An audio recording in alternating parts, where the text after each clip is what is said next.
Hello everyone, George here, and we are looking at a project that I abandoned quite a long time ago, but recently have picked up as just something to work on in my free time. I like to keep busy, so I thought, why not release my own game? Specifically, it's going to be a tower defense type game. That's one of the games that I have a lot of fun playing in my spare time, and I haven't done a whole lot with the gameplay. I was more or less just playing around with it for a while, a long time ago, and I just found the project on my Google Drive the other day, and I thought, okay, well, you know what, why don't we take this game to the next level? Over the last few years, I've learned a hell of a lot more about Unity than I ever knew before. So now's probably the time for me to take all my skills and do something with it. So what we're looking at right now is something that I had really delayed creating, and that is the main menu interface for beginning to select different things like tower spells and enhancements that are going to be inside of this game. And you'll notice quite a few game objects over here. Each of them is more or less a manager, and right now things are kind of messy. I'm probably going to distill this down into a single object, which is going to contain all these managers, because there's really no reason to have them all separated. What I'm working on right now is the player loadout, which is going to be a non-destructible object which moves from scene to scene and contains all the different selections you make for your towers and your spells. So a little bit about the game. The idea is for customization. That's one of those things where when I was a kid I always loved, was coming up with hundreds of different concepts and ideas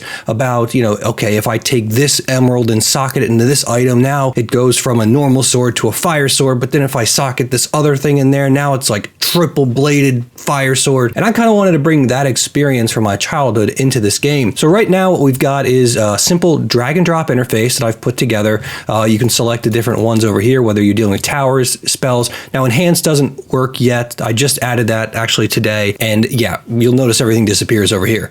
But you choose a tower, a type, and then you click on it and it'll load something up. These are all placeholder graphics. A lot of them were from something I made a long time ago. So none of this actually matters like that. I mean, that's just a placeholder that I threw together really fast in Maya.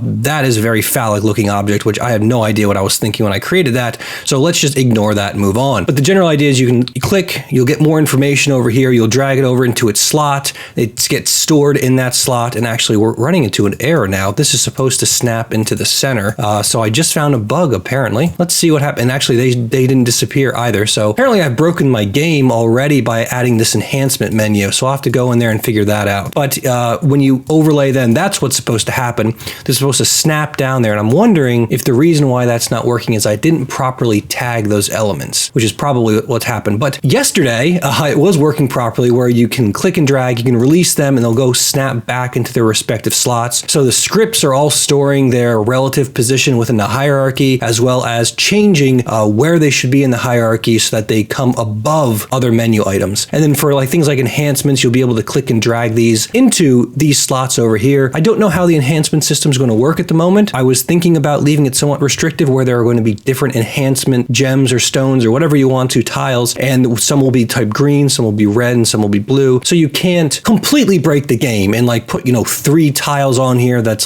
turns into an AOE times 3, and then the next thing you know the entire screen is nothing but giant. If we move these off, at least they go back to their right spot. So the entire screen doesn't become meteors or root systems. As I'm diving into this, I'm actually thinking about making them cosmetic as well. It will be cosmetic in the sense that all of your choices will have changes to how the graphics are going to look. But here we have 2 different spells here, Root and Ice Wall, which to me are doing the same thing. So I should probably have one spell called something like Immobilize or Create Wall, and then you would have enhancements that would make that an Ice Wall. Maybe that one is, weak against certain things, but strong against other ones. And it'll be up to you to choose what spells you want, what enhancements you want to each of those spells, and of course, what towers you want on top of all that, and how they're going to impact things as well. And spells, some of these don't have anything right now, and they're not showing up right. Like I said, I just broke everything apparently today. But in terms of gameplay, there's not a whole lot going on yet. If we jump over to the gameplay screen, let's see, I believe that's just basic gameplay. I can tell that when I was originally designing this, I really wasn't thinking what I was doing. Things that do function though is there's no menu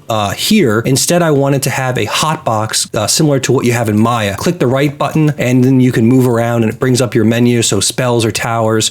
And then each of these towers are going to be filled in by that tower manager type thing that I was talking about before. So you'll make your selections in the other ones. That object would survive the scene being destroyed and loaded in the next one, and then it would place the towers properly in the sequence you see here. Of course, I'm going going to need to rotate this. I'd rather probably have the first tower you select up here, maybe rotate the entire thing 15 degrees so that we have more of a star shape where a point is up here as opposed to what's actually happening here. But here you can see I just threw basic, I haven't done any of this. This is stuff from 2 years ago where you would place your towers. I don't even know if they're going to be functioning. Apparently they are functioning. So that's good. So they're shooting at these, placeholder zombie type guys going in the right direction. And really what I'm doing now is everything looks like junk. And I'm just trying to, let's see, what the keys work for the most part. WASD to move around, zoom in and zoom out. And of course, placing your markup menu wherever you want to so you can begin making selections and choosing different types of towers. And none of these towers, I think I have hotkeys to choose different types. Let's close that really fast. So right button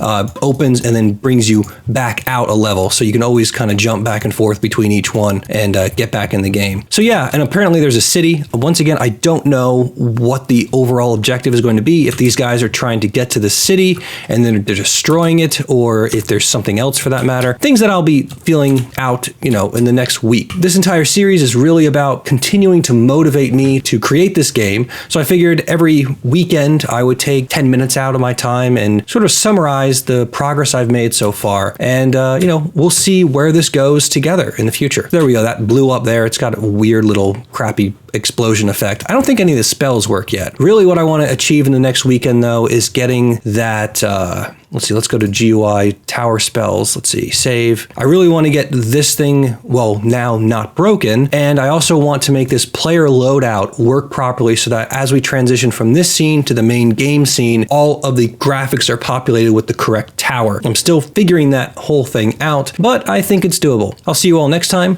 So long and goodbye.